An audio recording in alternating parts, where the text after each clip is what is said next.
Well, good afternoon, everyone. Welcome to the afternoon session of first day of PyData. In this session, we'll be having an introduction to Retrieval Augmented Generation. We'll be introduced to different components of RAG, and we'll also build a small, simple RAG in Python on YouTube videos. For this workshop, we have Mr. Nitin and Mr. Ravi Kumar will be taking over this workshop. So without further ado, I'll hand it over to Mr. Nitin. Thanks, everyone. So as was mentioned, we are ML engineers at Walmart, but the presentation of this workshop won't have anything specific. It's more generic on that. What you need for this workshop is there's a GitHub repo where in the README there's a collab badge. So all the code that we'll be going over will be here. One thing that you will need is your OpenAI key. So if you go to this link and it's your first time, you may need to sign up and you may need to generate a key. If you're having issues, we can still kind of run parts of the notebook, and maybe we can see if lots of people are having issues, what we can do.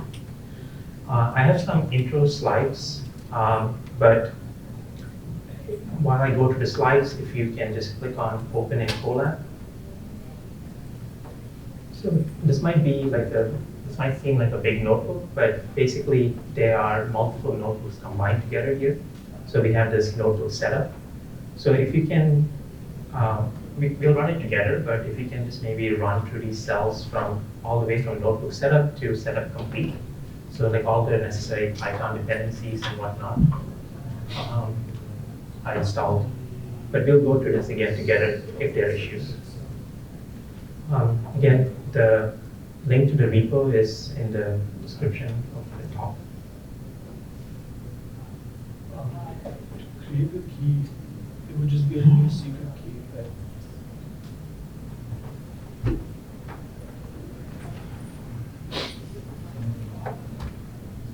So who's the target audience for this? So this is same for beginners. So if you have never built RAG or you've heard of it and you want to understand some of the pieces, then this talk is the right format. If you've already built RAG systems, you're already familiar with frameworks like Llama Index, then the material that we cover here might be too basic. So we have about maybe 4 or 5 notebooks and 4 or 5 sections. So what are we going to cover here? First, what is RAG? What are the components of it? And we're going to be working on YouTube videos. So how do you extract information from videos? How do you generate embeddings from them? How do you store them for use in vector search? And then how do you pass this context to an LLM to kind of then ask questions about it? And the presentation is structured in the sense that we'll kind of cover some of these key pieces. And then in the end, we'll combine it all using Llama Index. So just the motivation of what we're building. So we all use YouTube. We all might be subscribed to multiple channels, topics from travel, topics from health, topics of AI, and you might add them to your watch later YouTube playlist, and eventually they get too long, and you want to watch them, but you probably don't have time. So what you could do is maybe if you have 2 fitness videos or 2 health videos, maybe you can build an LLM to kind of ask some questions about it. So maybe it's hey, it's the new year, or I want to form some healthy habits, and you can point the LLM to your YouTube collection and get some contextual answers based on your videos or channels that you care about. So in this case here, there was a meditation video and an exercise video, and you'll get the contextual answer on that. So that was the motivation of what is there, the flow of what we're actually building today. So we'll have 2 or 3 YouTube videos, and since the video contains both the transcript and also frames or images. What we're going to do is we're going to, from the transcript, we're going to extract the information and embed them in a text database. And for images, we're going to store images in a different image database, a vector database, a different collection. And then we're going to query. Query both collections, get the contextual information from them, feed it to our LLM, and get the final output. So this is a high level of what we are going to build. The pieces will become clearer in the later slides. And Llama Index is just a framework similar to LangChain that kind of helps wrap those pieces, managing the data, building the embeddings, managing with different LLMs, storing vectors. So that's just kind of high level of what we are going to be covering today. Let's go through the first notebook. Everything is combined in one notebook, so you don't have to do context switching. So we'll be going over the section notebook setup. So let me also run this at the same time. So I just have some cells. You don't need GPUs or anything for this section. So just cloning the repo, cloning some, putting some files in certain places so it's just easier to run. And this is the cell block that might take some time installing the requirements. And since we are working with video data, if for some reason YouTube doesn't work, we just have like the YouTube transcript and YouTube frames already downloaded. So in case if YouTube blocks, we can run this. We already have the data. Cool. So while this is running, maybe we can set up OpenAI. Does everyone already have a key or like? So while this is running, I'll just go through this in case anyone wants to do it together. So if you're already logged in, if you go to this link, API keys, you can create a new key here. And it only shows the key generation time. So let me say test2.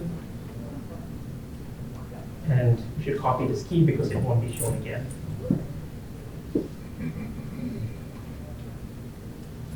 Cool. So for people who are following along, like were you able to install the requirements, or do you have any issues? Or? Okay, cool. Yeah, it can take some time. Yeah. So maybe while this is running, so in the root folder, like you'll see like the env. So ignore like the Hugging Face API key, but you do need an OpenAI API key. So if you've already generated one, let's put this. So here I generated mine, so I'll just copy it and put it here. We won't really be doing a lot of calls, so you may not even hit $1, much less than that. So yeah. Cool. This may take some time, but yeah, I'll go to the next section and give some more information. But just make sure pip install works, and in the env file that you've updated the OpenAI API key. Before I go to the next section, like, are there any questions or? Okay. Cool. So while we're waiting for the environment to be set up, let's just go over, what exactly is RAG and why do we actually need it. So the thing you might be thinking about is, why do I need something like RAG? Can't I just use GPT? Whenever I have a query, I just go to the GPT UI and ask it some questions and I get some answers, right? I mean, what exactly does RAG add to this picture? So if you have some documents that that are private, that are not accessible to GPT, you can use something like RAG to basically, when you make your query, to get the information from your specific documents. and then ask the LLM to help summarize it for you, or ask it to interact with those documents. So that is one clear case for something like RAG, where if you have private documents, you can interact with them. But there are other cases why you might want to use something like RAG. So there's another notebook. So hopefully things are set up. Otherwise, I'll just cover some of the slides that talked in the notebook.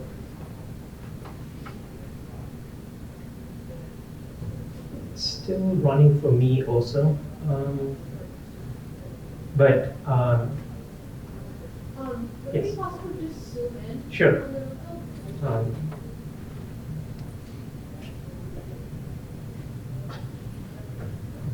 bit? Is this better? Yeah, this is it. Thank you. Yeah, so the pip install might take some time, but hopefully it is running fine. So there are multiple notebooks. We don't need to necessarily run all of them. So let me show the rendered output for the notebook. So the notebook that we are running up is this PyData workshop. That's just basically all these notebooks combined. For this section, the relevant notebook is YRAG, but I'm just going to open it in GitLab to just kind of show the rendered output. Let's see, the requirements are.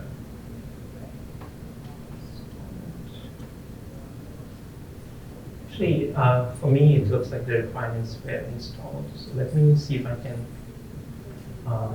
load them. Okay, so if you're following along and if you modify the env file, this cell should return true. So that means they loaded this file. Okay, so I'll actually run this notebook from here. So this is just to make sure everything is set up locally. So we're just going to make a simple call to OpenAI. We have a system message where you can even use the default one, your helpful assistant. And this is just to make sure like everything is set up with your API key, just to make sure the call is here. So here I'm asking it the question, what are LLMs? For you and me, maybe for the general audience, LLMs means large language models. But I guess the term was first used in the legal domain. So when GPT 3.5 was trained, it says it's for masters of law.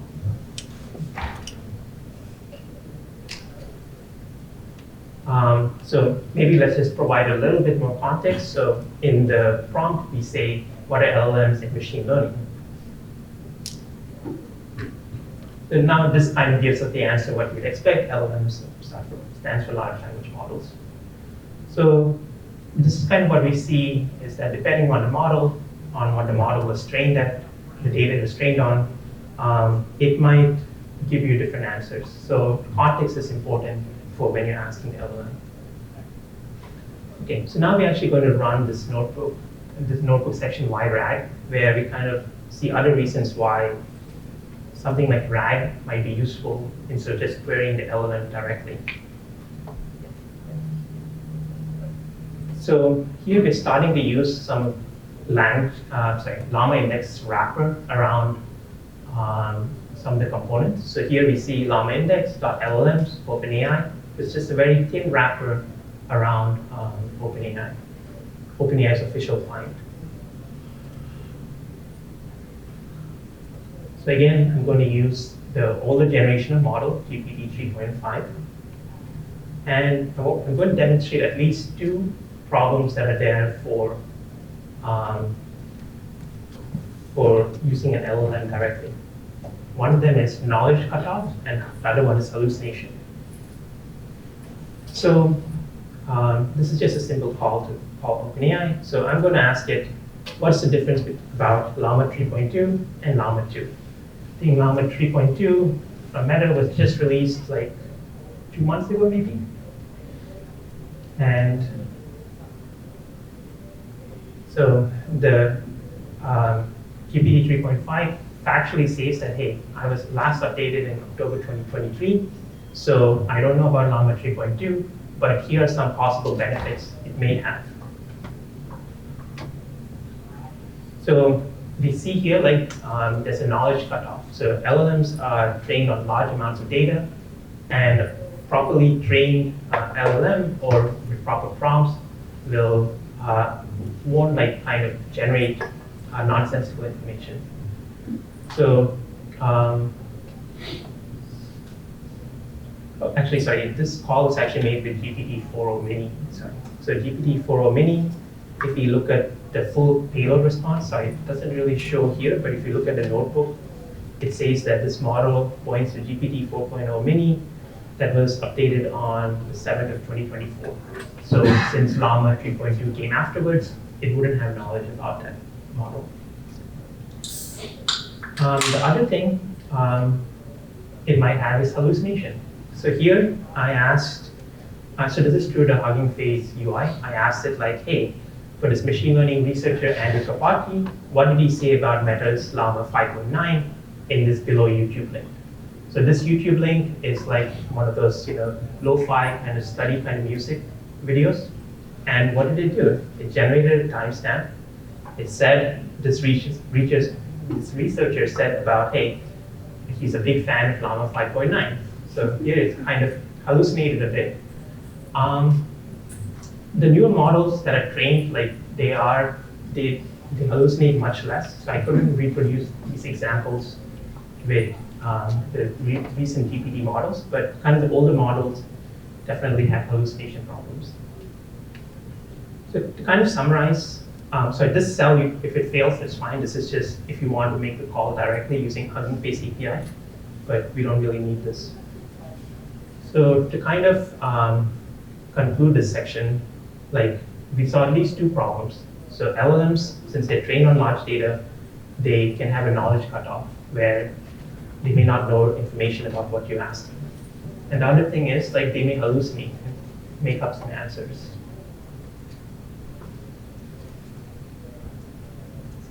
Yep. What's the difference with providing like a big prompt compared to that? Yeah. So maybe we can come up towards the end, but that's a great question here.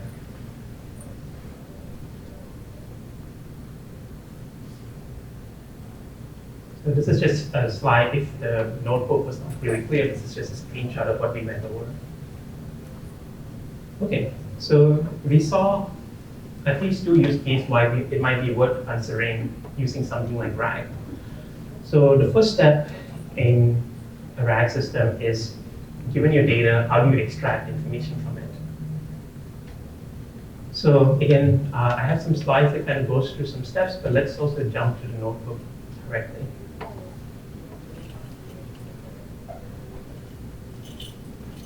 So in this section of the notebook, this would be under like notebook extracting metadata.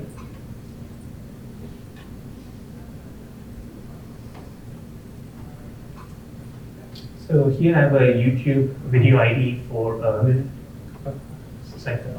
So I keep getting errors that my quota is not enough, and I keep running. For OpenAI. So in the Colab, do you have like a premium version? No, with Colab is giving you. Like every time I run these cells, or Yeah. try to like run the LLM, Yeah. it gives me that error. That might be from GPT code. Yeah. Oh, GPT code is throwing you an error? No. Oh, sorry. Basically, your current quota, please check your plan and billing details. It's Colab, I think. You have replaced the API so you can know it well. Oh, yeah, maybe you can spend like Yeah. If no one else is experiencing it. Sorry. Okay, yeah, let's just spend maybe 1 or 2 minutes. So, oh, OpenAI is giving you.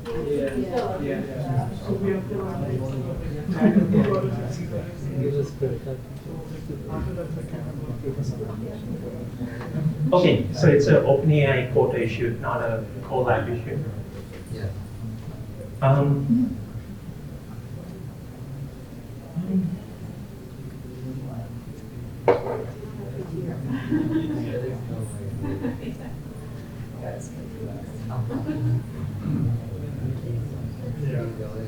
Yeah. Yeah, that's something. How do I do that? Like, no, but this is the.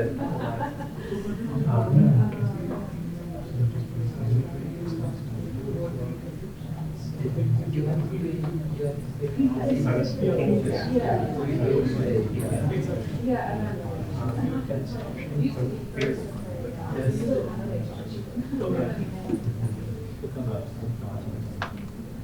Yeah, I think like to follow this workshop, it does make sense to have the key. So we're not really going to spend a lot of money. So I'm just going to share my key here.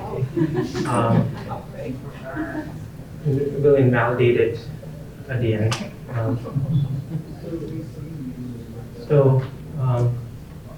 One of the issue we saw was when we share the key, sometimes ChatGPT also knows that there are multiple people trying to hit it, so they block the key. So that's why we didn't share the key. So I have a premium account, so I don't think it's because of the usage. I just want to check where are we using the key in the API call? Is it where you're defining role is it for the user? In the notebook, Yeah. so there's this thing like load.env. So Yeah, that loads the variable, but yeah, and then yeah. But like yes, you would have to manually update the file here.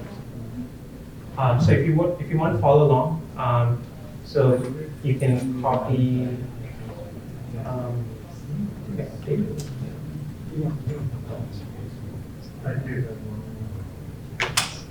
Yeah, so here's the keys you would like to follow along. You can copy it and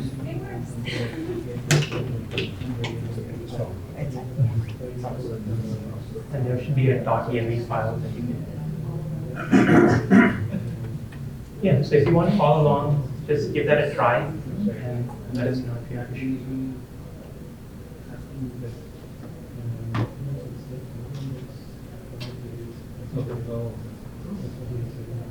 My colleague Ravi is going around. If anyone else is having the OpenAI quota issues and you want to follow along, please update the INI file and run the cell again, and let's see if you face the issue again.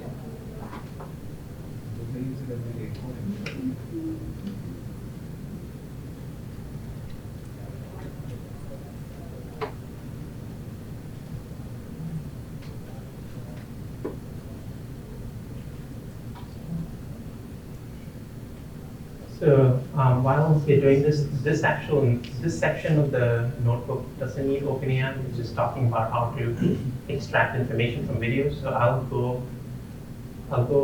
to this section, and then maybe after this I'll ask again if anyone else is having issues, and then we can look at it together. And then where are you getting the HF API key? So that was just for a demo for like showing the face hallucination. You don't actually need it for this, but yeah.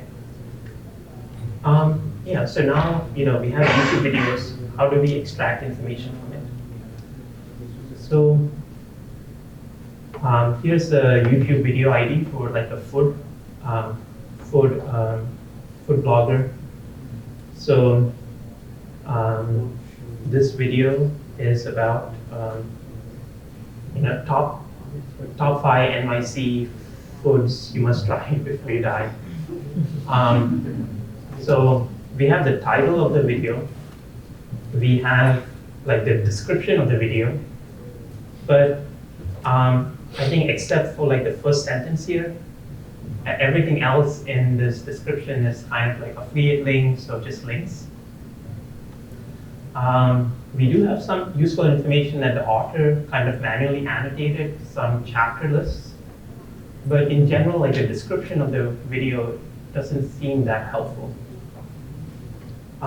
We do have information about like views, kind of likes, that could possibly be useful, but maybe not for a retrieval use case.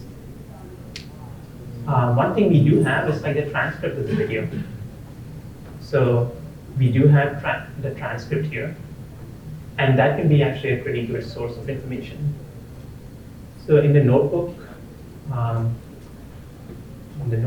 luckily there are, so this is a screenshot of what I shared.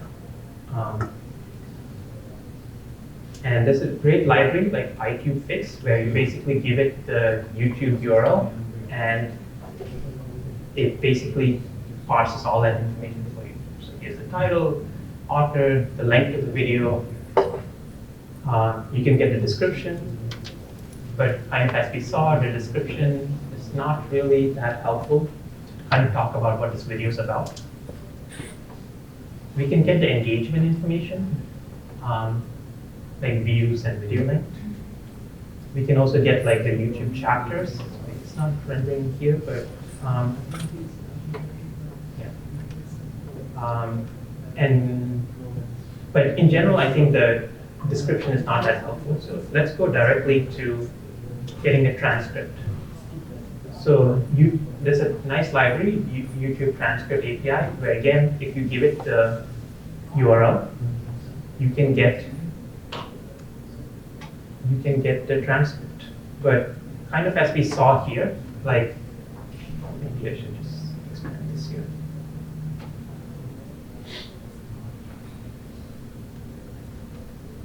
You know, we have a sentence here. Okay, New York City has some absolutely iconic. That's basically a sentence here. And we know that's, okay, 4 seconds.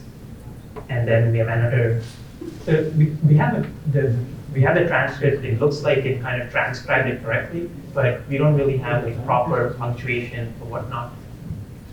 So this is the transcript. And so again, YouTube is a popular data source. So Llama Index has like an API to basically read from data sources like YouTube.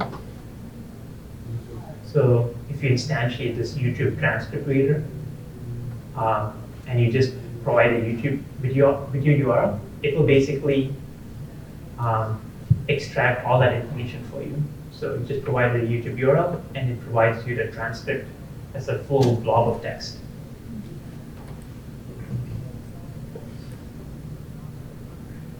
Okay, so we talked about text.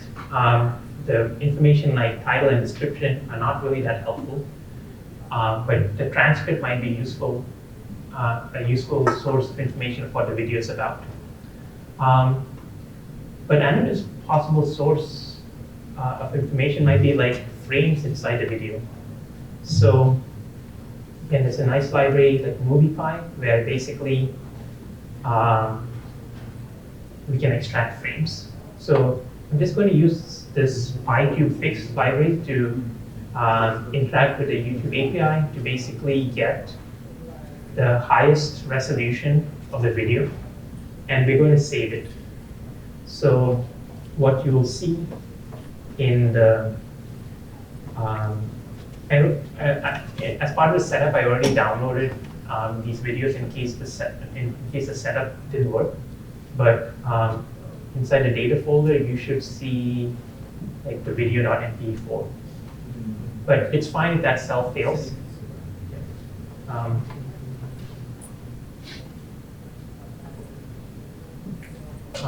So here we have the highest resolution that's available for this video. And in the next section, we will cover how to kind of extract frames from it. Some of the code that we went over here, just to make sure we can use it in other sections of the notebook, I just have it saved in a file. So in it's videoutils.py, so we can just use it elsewhere.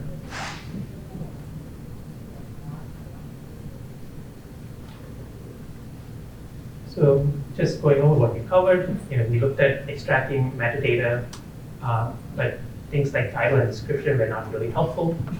We looked at transcript, and it was pretty easy to get this information. And we talked about downloading the videos, but we haven't yet covered how to extract images from it. Cool, so now we have the text, and now we have the video. How can we kind of process this information? So these days, large language models are having larger and larger context. So you can provide all the information in the prompt. You can probably provide multiple videos in the prompt. But I think it's still useful to break the information because you may only be interested in certain chunks. So what is chunking? So in our case, we had the entire transcript of the talk, but the top 5 food places to eat, it might make logical sense to kind of treat them as like 5 chunks, right? Chunk 1 talks about food place 1, chunk 5 talks about food place 5, right?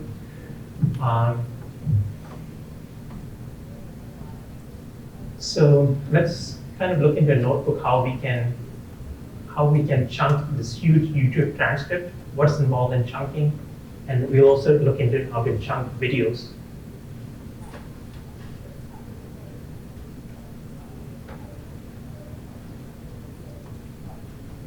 So there are different strategies for chunking. We're going to cover like 2 strategies, like just naively chunking based on like certain character length or something a little bit smarter. So one thing you might have seen is in the YouTube transcript, like we don't really have proper punctuation. So it's a little bit hard to do maybe some of the smarter techniques that might be available in better structured things like PDFs or Markdown. So given what we have, we can only kind of do like kind of token-based chunking or like maybe making sure we don't break things in boundaries. So let's kind of go over what these are. So here is a snippet of the transcript. I did add like punctuations where I think they should be.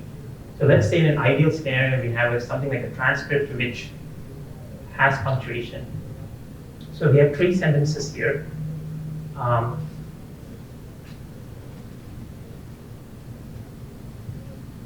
Before I go about chunking, I do want to mention something like when we like break down a text into like chunking doesn't really consider like normal like English words and like spaces. Like there's a tokenizer that's trained on the data or like trained on more, and it breaks things based on like how often subwords appear. So we'll see like some words that are broken down are not maybe how you might break it down. So let's just see an example here how if you look at what the current GPT-4 model and the previous GPT model, how it might treat some words differently. So this is the tick token from OpenAI. It's a nice library to kind of see the different encoders, different tokenizers. So for GPT-4 Mini, there's something called 200K base. So this can understand, like, let's say 200,000, 200K tokens. The older model, GPT 3.5, can understand like 100K tokens. So for a sentence like AI is transforming industry, and then I added some words at the end. So if I use GPT-3, like it broke artificial into art and official. It broke this word neuroplasticity into multiple words. And if I so what was the difference? Artificial is transformed. So we have less tokens here for this model, and like neuroplasticity, like one thing like adaptability. In the previous model was broken into 2 words, but with the newer tokenizer, it's treated as 1 token. So there might be like small differences based on the tokenizer, and also it may not treat a word as what we might think. Just something to keep in mind, but yeah. So now going directly back to our text. So we're going to cover 2 ways of splitting text. One is the token text splitter, and the other one is like a recursive character. So there's really 2 arguments that we need to worry about. One is how long we want a document to be broken, like what is the chunk, what is the size, what is the number of tokens that we want a chunk to have. And when we're creating chunks, do we want them to kind of share any boundary text? So that's defined by this chunk overlap. So maybe I'll just I have some screenshots that might just make it a bit easier to see. I'll just maybe go here. So there's this nice chunking visualizer that you can play around with some of these parameters. So the first the first chunking strategy, just splitting on characters. So here we see something like New York City has done absolutely. So here, because I said I want 25 characters, it broke absolutely by just considering AD. So I don't know if it's correct to consider the breaking in, just naively breaking in front of the character. So maybe something like recursive character chunking, even though we say like we want 25 tokens, I mean, a chunk should have 25 tokens, it will stop early if it's breaking like some character boundary. And we see like this increases the number of chunks. So previously we had 446 chunks. With this strategy, we increased the number of chunks to 496. The other thing to keep in mind is like when creating chunks, whether we want any overlaps. So here I have a chunk size of 250. We have this huge blob of text in blue. And there's the last few sentences order, so you can literally, the next chunk it creates, it shares some of that boundary. It shares 25 token boundary from the previous chunk. So why do we want to do something like this? Is when we have two different chunks, you want to kind of capture that, hey, this is relevant, this is kind of similar to the previous chunk. So this is one way to possibly do that. In our case, since we are working with like YouTube transcripts, since they don't really have proper boundaries, like both strategies basically are the same. So both strategies that Llama Index provides, token text splitter and sentence splitter, since we don't really have sentences, they will provide the same output. And then the next thing I have is about videos. So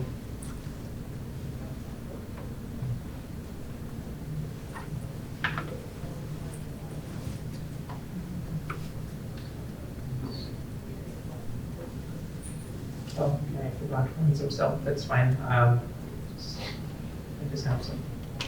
I just want to capture this information. So a video is basically like a bunch of frames.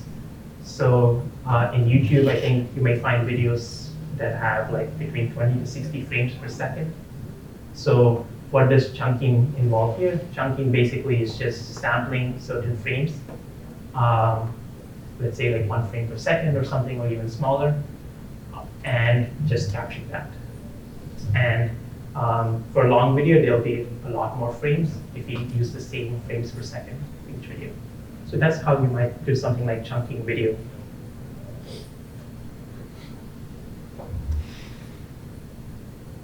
Cool. So we looked at how, given a YouTube video, how we might extract, how we might download it, how we might extract information, and we kind of talked about chunking.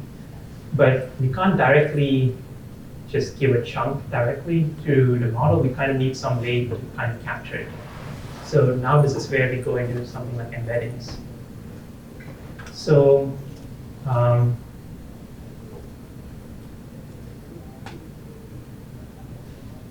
this is captured in this embeddings notebook, but I do have just some things if you're coming from this from you. Embeddings are just basically, let's say, a vector or an array of floating point numbers to represent some concept, right? So if you have something like this ice cream was great, the chocolate ice cream was the best, you want these two reviews, because they're basically the same, to basically have a similar representation. We want words like car and automobile to basically have the same representation. So let me just show this in the notebook.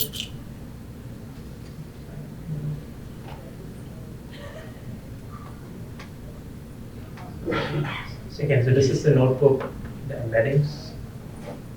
So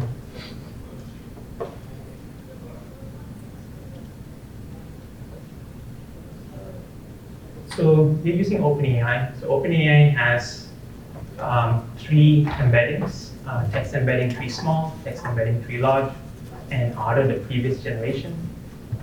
It supports up to 8 key tokens, and embedding size ranges from, let's say, 1,536 to 3,000. It does support an argument where you can ask it for a smaller embedding, but yeah, by default, this is the embedding size. And let's see how the embedding does for certain words. So here I asked it the embedding for just New York.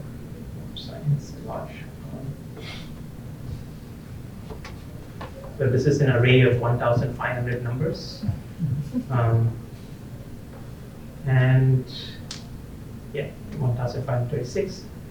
And let's ask it for like the embeddings for, so if you want to capture how similar to embeddings are, just ask it what's the cosine distance. Since you're asking the distance between 2 similar vectors, it's 0.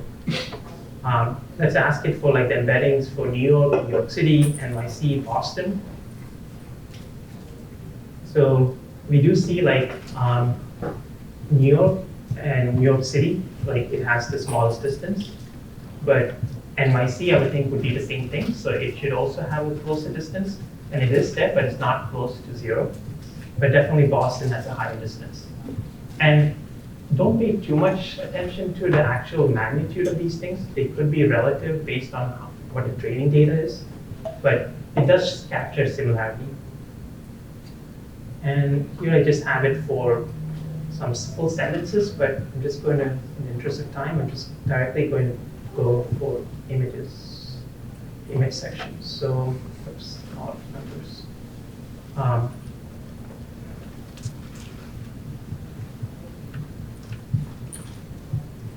Oh, one thing I do want to mention is here we use OpenAI's embedding, but that doesn't mean it's the best embedding for retrieval use case. So there's like a public benchmark, this massive text embedding, and currently the embedding, large embedding is ranked 32, but there are open models from NVIDIA and Salesforce that rank much higher based on this benchmark.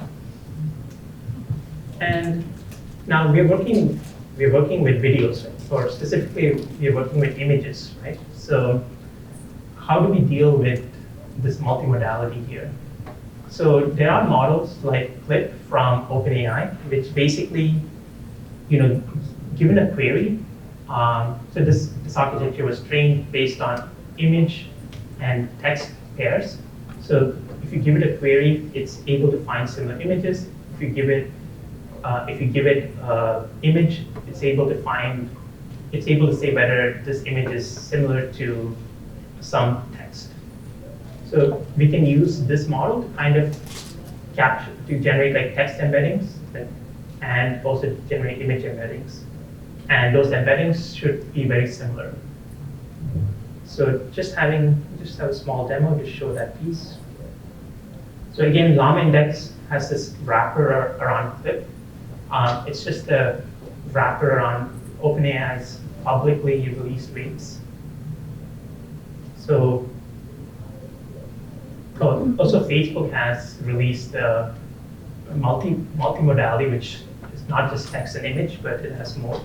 But for us, since we just care about images, so the case here is given an image, you'll send it to an image encoder, given text, you'll send it to a text encoder, and we're able to get embeddings that should be close. So this is under the hood what Llama Index does. It initializes, you don't need the GPU for this, but it just initializes this vision transformer model. And if we download, I downloaded a couple of images here. So I have an image of, let's see if it downloads. I have an image of a dog playing, a cat.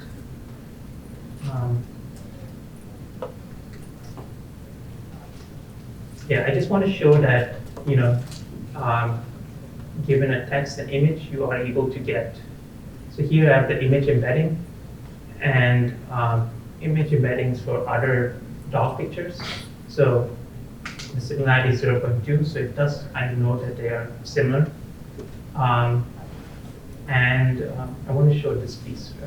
So here I have a image embedding of a dog and image embedding of a cat. Sorry, this is what I want. I have a text embedding of like a string, which is like dogs playing, and I have the image embedding of of an image and of cats and apple. So we see like it is capturing the two dogs playing as like pretty similar, but for things like the apple and cats, it is showing a larger distance. But unlike OpenAI's text embedding, like the magnitude of this is a little bit too close. So there is a gap with the embedding that we're using, but it still kind of captures similarity with it.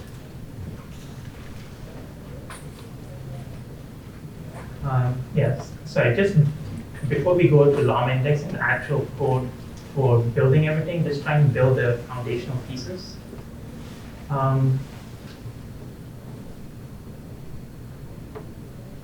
So we learned we covered how to generate embeddings from OpenAI text and OpenAI clip model. So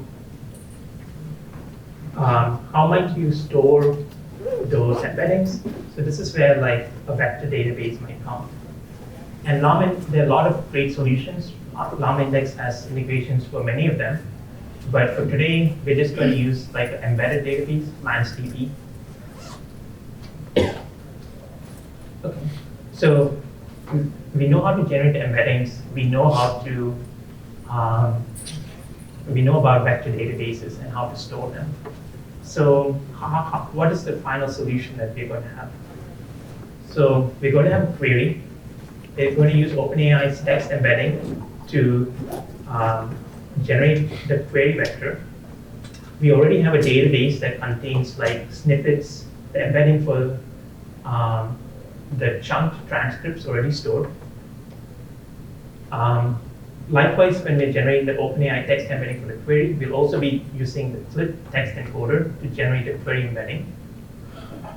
We have a vector database that contains just image embeddings. So when we send the request to both collections, we're going to get, let's say, five relevant document chunks, transcript chunks, 5 relevant image chunks, and then we're going to prompt the LLM with all that context.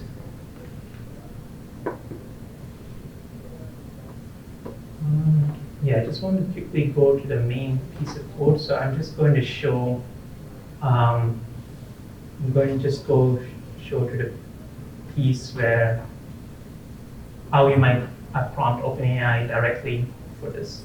So LLM Index has a wrapper around these multi-models. One of them is OpenAI multi-model. So the GPT-4o family, both the mini and the regular one are multi-model. So this is a screenshot from one of the videos, like the top 5 NYC videos, the absolute bagels. And this is not the prompt that we're going to be using, but just to show that it is multi-model, I'm just giving the text prompt, describe this image, and I'm just passing it the image chunk views. And we see that it's able to capture, hey, this is the name of the store, and some description about it. Cool, so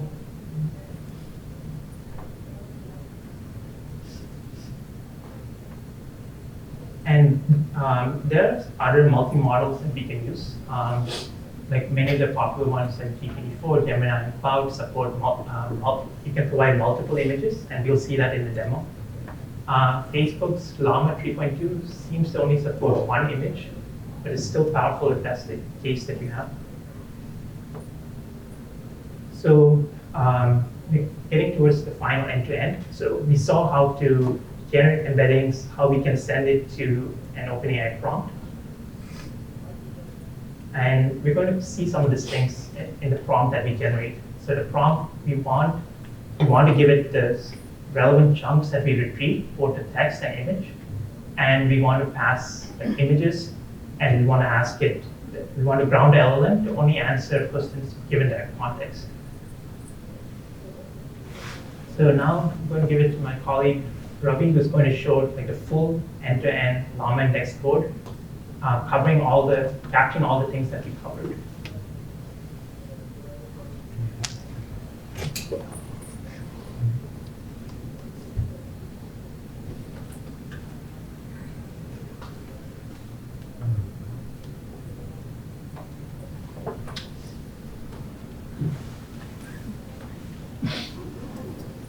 We'll just do a quick 5 minutes break before we continue. Feel free to grab some water. So yeah, we start in 5 minutes.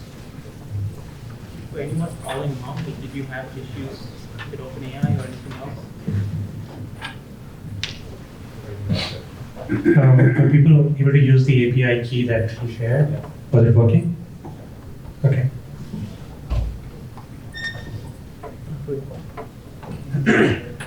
Yeah, not for us. This was not working for some of you. Yeah, not working for me. The key that you shared? Yeah.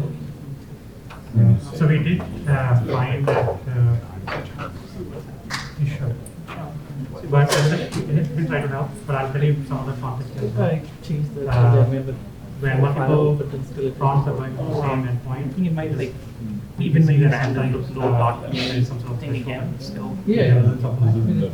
But I had to we're define not like it just when limited it's to mine. chat. It didn't work when I set it in the end file. I just set the environment variable directly in a cell. Oh, Okay, that worked. That worked with my own AI, for my own API. Yeah, I know, right? I think you were just. Okay. Yeah. So maybe. Yeah, so there's a requirements file. This is the key that I shared. It has all the packages that we are downloading. Yes, I think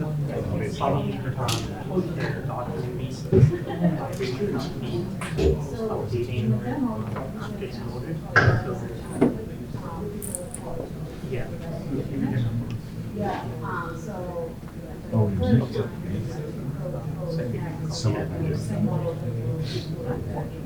I reset some of this.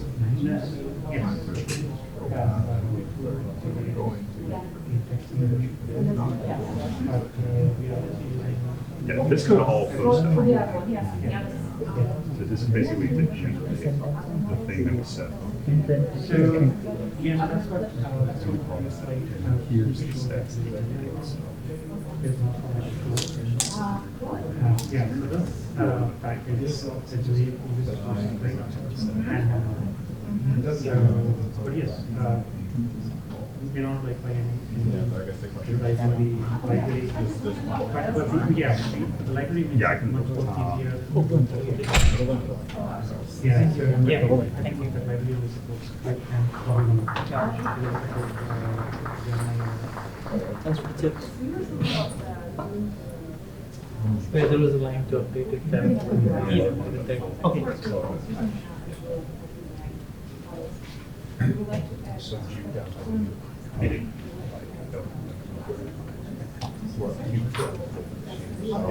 yes, I do. Yeah, which means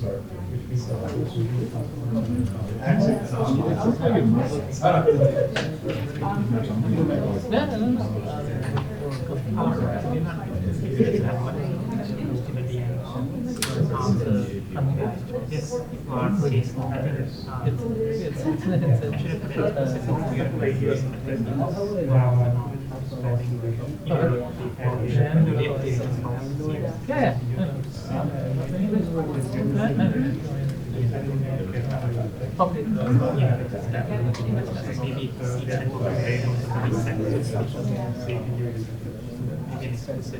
Yeah.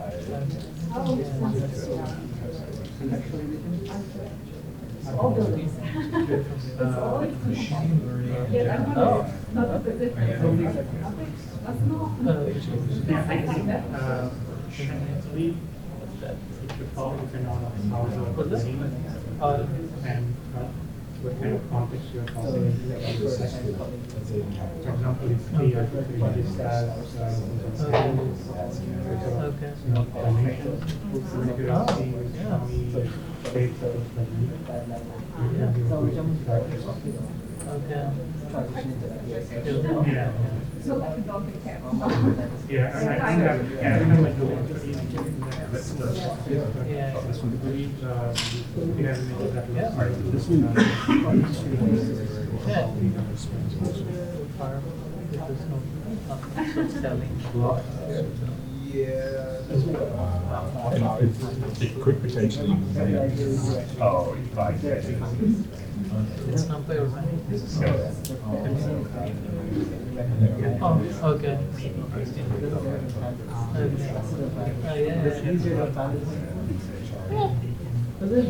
I tried to subscribe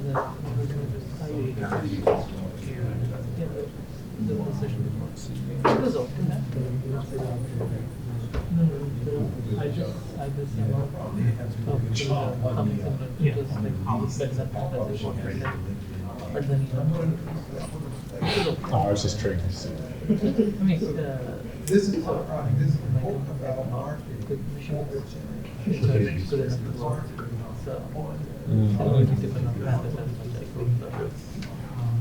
This is.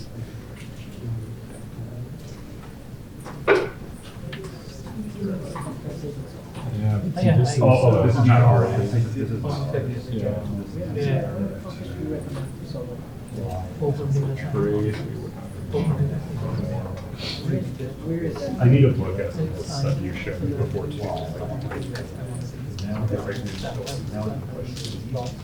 So. And I think this is one.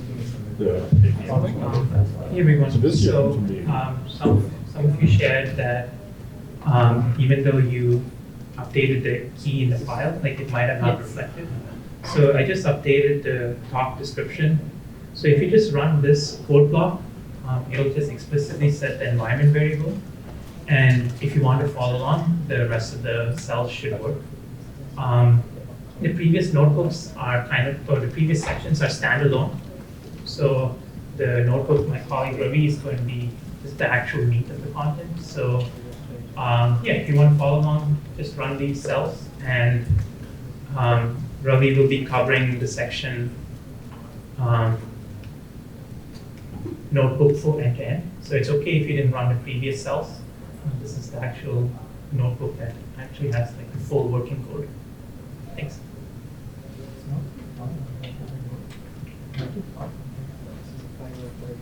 So I think let's give everyone a minute to run that and then we'll start. Yeah. You like it? Yeah.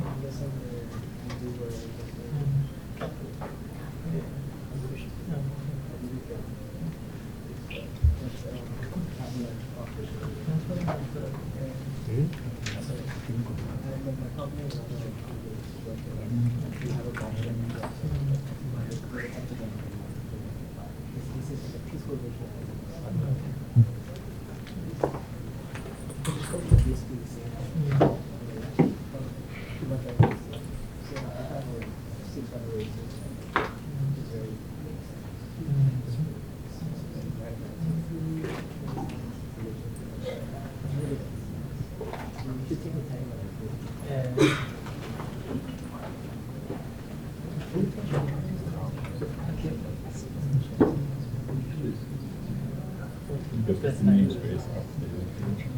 Anytime. Yeah. Okay. Oh, yeah. I need.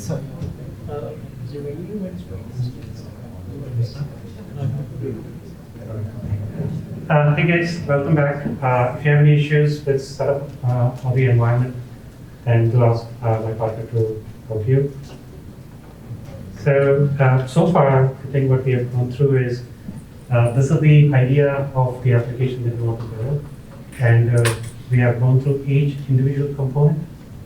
What we're going to try in next 20 minutes is connect everything together. So we have an end-to-end application where we can have a video, we can extract information out of it as part of transcript. Then we'll pass some questions to it. We'll see how our application works on one video or more than one video and mix of those videos. So in terms of the process, we'll go with the first one here. which is we take the video and then we split that into two sections. One is the transcript, then embed the transcript and put it on a vector store. Then again, take frames out of the video and then put that on a image vector store.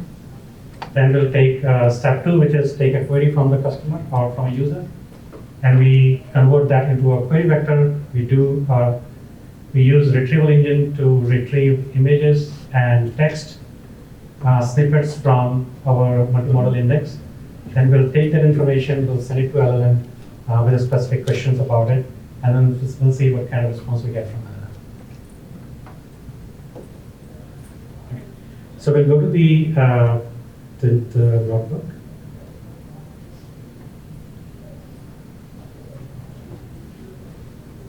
All right. So these are some of the packages that we'll be using. Our application is built off PyTubeFix, which is a library which downloads the YouTube data and then it creates images, and there is a speech recognition library here which takes the text out of the speech from the video, and there are other for plotting others that we are using. These are a couple of helper functions to make sure we're able to put the image out there as we are going through it, so we can view some samples. So these are the two videos that we have, I would say, pre-computed from YouTube. These two videos are of two food bloggers. One is from NYC, the other one is from Boston. This is just for sample. You can pick any other videos as well. As part of the exercise, we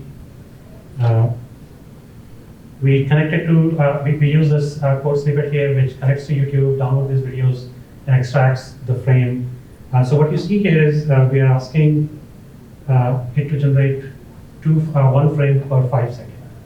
And the reason is we believe that this can be, you can go and experiment with different frames, but the objective here was if the information is changing too frequently in a video, you want to have more frames per second, so you can capture more information.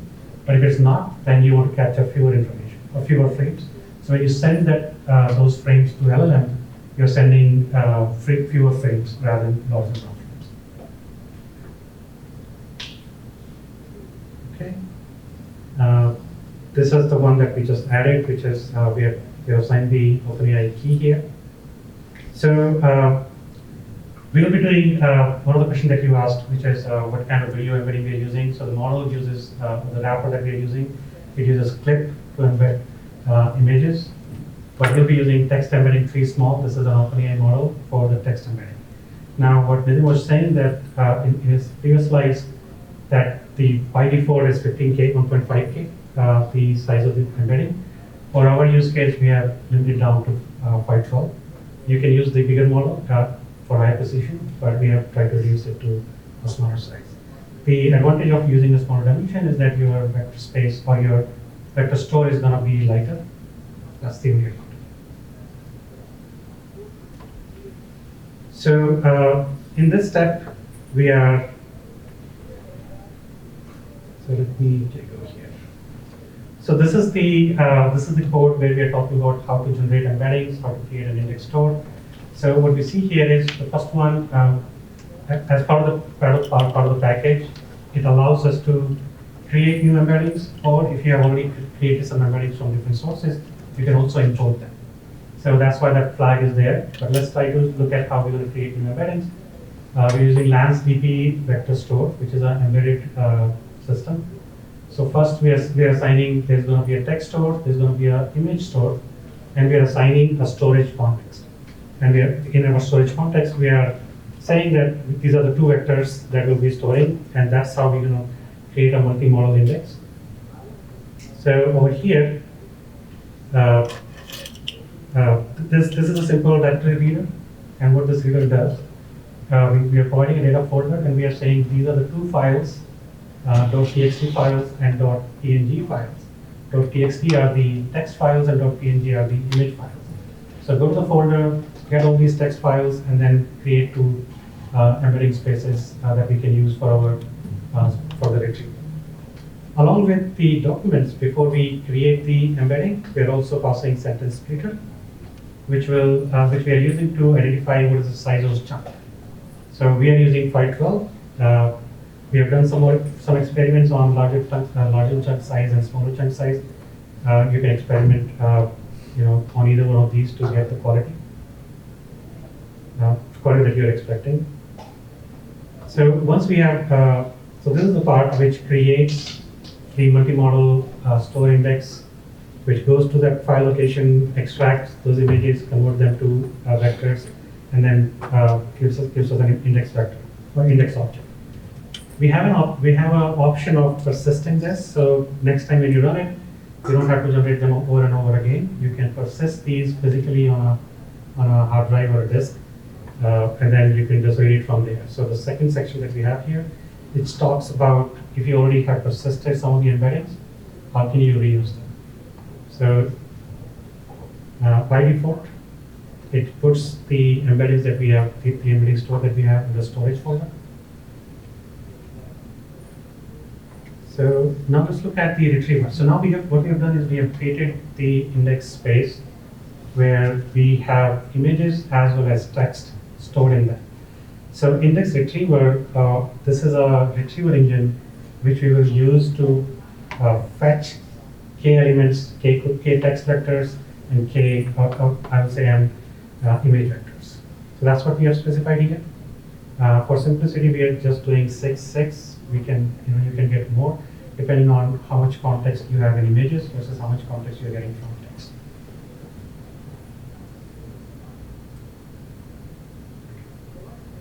So this is just a helper function which retrieves, and then we are using it to display it for simplicity as an example.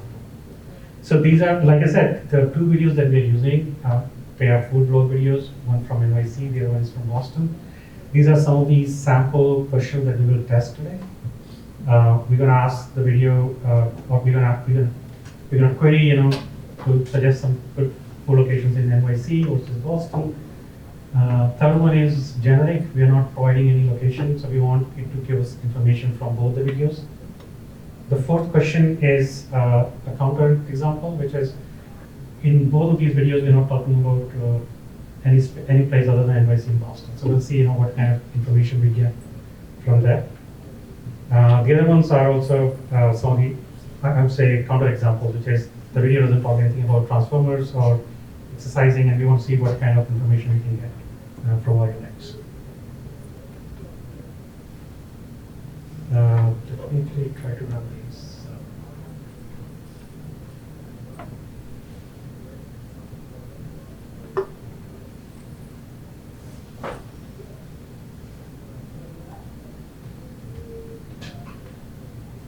Do I go to the videos? Okay.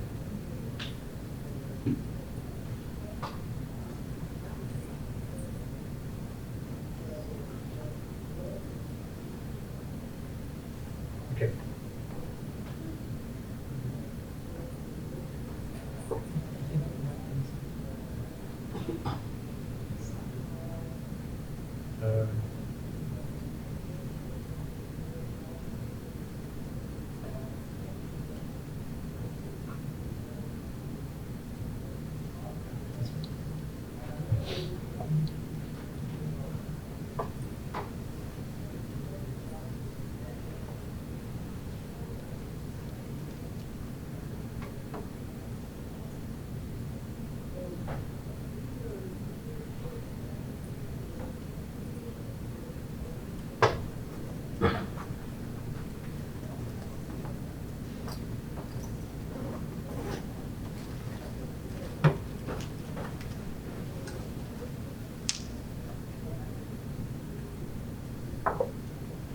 So this is the step which generally takes longest if you're generating the embedding for the first time.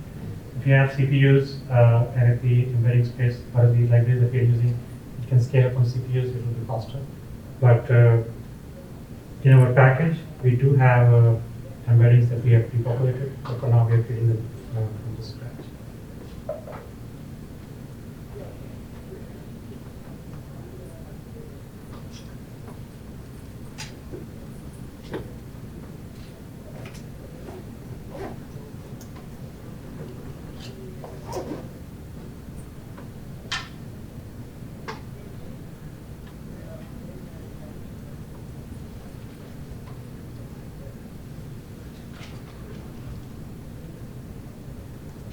Is this step running for everyone as well?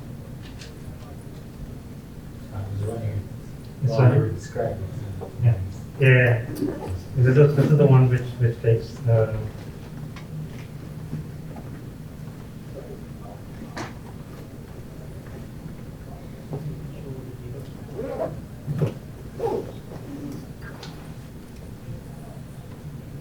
So the 512, is that through hyperparameter? Like, did you all done it through a browser or something? You mean for the embedding? Yeah. Yeah. Yeah, so if you use the larger embedding, then definitely the quality is going to be better. But that means if you're storing bigger files, which have a lot of text data, then your size is going to be 3 times as much. If you're instead of using 1.5, you're using 512, so we are trying to reduce the size. Just so that it fits in for lab and everything. So do you think that NVIDIA embedding will suffice and produces the largest embeddings? I don't necessarily know if they produce the largest one, but yeah, I mean that's the thing. If you have larger embeddings, so you expect the quality is going to be better. But then there's a downside to it that you have to have more space to store.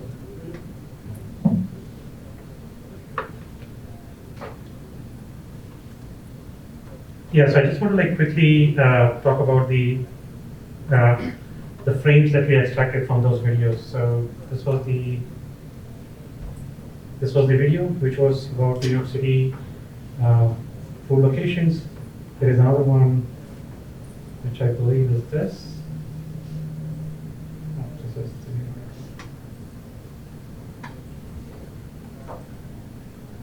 so there's the other video, which is talking about food locations in Boston.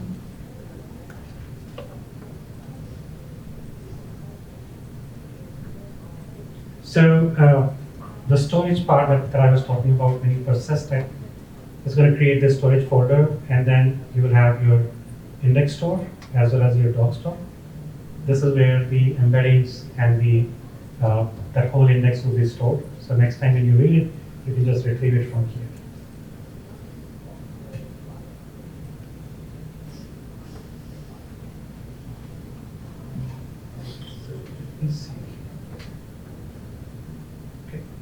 It seems the embeddings are done. Let's do this. Okay. So the first question that we are trying is what are the best food locations in NYC, and let's look at some of the text options that we are, or text that our retrieval is getting. It talks about Russian dressing. So it seems it's talking about a Jewish deli sandwich place in New York.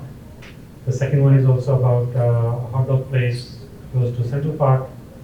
So if you look at the text, it seems like it is talking about some of the places in New York City. Let's look at the images as well. So these are the 6 top images that we are getting. But one thing I would add here is the score. So right now we don't have any threshold on the score, which means we are just picking 6 irrespective of the score.